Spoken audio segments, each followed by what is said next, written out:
আপনাকে বারবার আহ্বান করা হলো, বান্দা হাইয়া আলাস সালাত, কোরআনের জন্য আসো।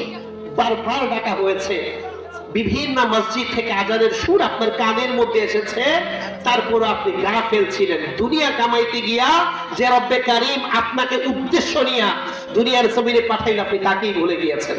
আপনি তাকে ছিলেন নাই, তার গোলামি আপনি করছেন না। আপনি রিজিক নিয়ে এতটা পেরেশান হয়ে গেছেন যে বিন্দু পরিমাণ ফুরসাত মিলছে না মাওলার গোলামি করা, বিন্দু পরিমাণ ফুরসাত।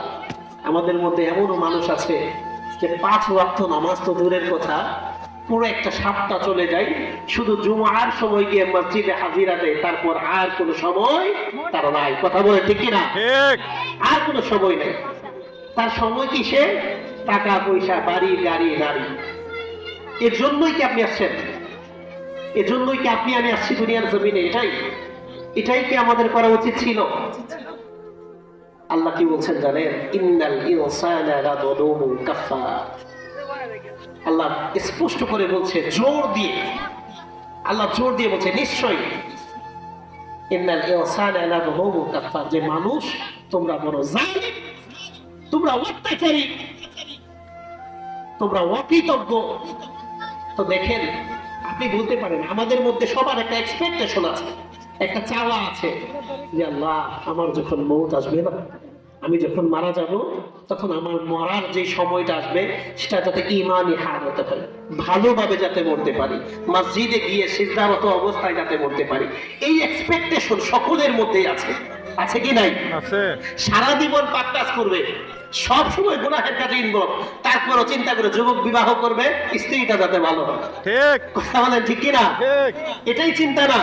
সে কিন্তু সব সময় গুনার মধ্যে লিপ্ত, সে জেনা, বেবিচার, পরকীয়ার মধ্যে ইনভলভ আছে, কিন্তু তার এক্সপেকটেশন আছে যে আমি যখন বিবাহ করব বউটা ভালো হতো।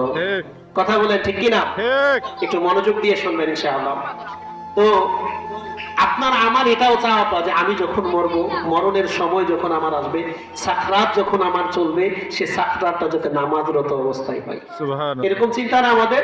আমাদের মনের ভিতরে এই আক্ষেপ, এই আশা, এই ভরসা, এটা আমরা করে রেখেছি। কিন্তু আপনি যে আশা করলেন, এই এক্সপেকটেশন আপনি রাখলেন, সেজন্য ফজর থেকে শুরু করে রাত অবধি আপনি একবারও মসজিদের মধ্যে গিয়ে হাজিরা দিয়েছেন, নামাজ আদায় করেছেন, আল্লাহর গোলামি করেছেন, সত্য কথা বলেছেন, আপনি চলেছেন যাদের সাথে, তাদের সাথে ভালো বিহেভ করেছেন, তাদেরকে দ্বীনের দাওয়াত দিয়েছেন, মসজিদের দিকে তাদেরকে আহ্বান করেছেন, বিজনেস করছেন, আপনি কি অনেস্ট